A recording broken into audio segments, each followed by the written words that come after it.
ఓం గురుభ్యో నమః. 10వ అధ్యాయము.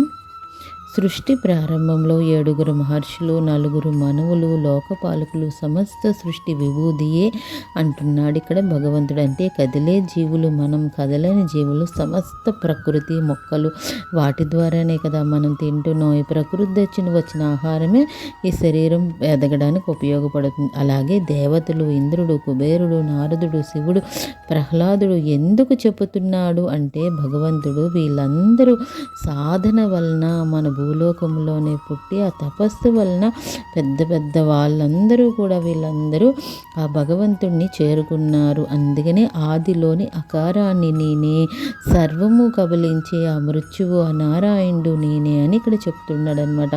బ్రహ్మనికి ఒక విత్తనం ఇచ్చే జీవులను సృష్టించమంటున్నాడు.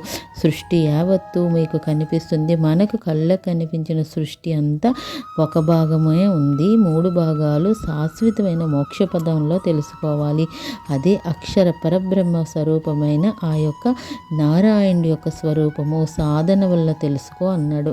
అంటే ఇక్కడ ఏంటంటే వీళ్ళందరి గురించి చెప్తున్నాడు కదా, ఇంద్రుడు గురించి చెప్తున్నాడు కదా. ఇంద్రుడు 1000 అశ్వమేధ యాగాలు చేస్తే ఇంద్రపది వచ్చింది. అలాగే కుబేరుడు ఒక యొక్క దొంగ, అలాగా 3 జన్మలు ఎత్తిన తర్వాత తను కుబేరుడు అయ్యాడు. అలాగే నారదుడు 4 సంవత్సరాలు చిన్న పిల్లవాడు, చాతుర్మాసం 4 నెలలు వర్షాకాలంలో ఆ యొక్క సాధువులు చెప్పిన ఆ యొక్క శ్రీమన్నారాయణుడి గురించి విని వాళ్ళు ఉచ్చిష్టాన్ని అంటే వాళ్ళు మిగిలిపోయిన ఎంగిలి అంతా తిని ఆ ఎంగిలాకుల్ని వాళ్ళ తల్లితో సహా ఎత్తి ఆవిడ పని ఆవిడ కొడుకు కింద పుట్టి ఆ 4 నెలలు వాళ్ళందరికీ సేవ చేస్తాడు.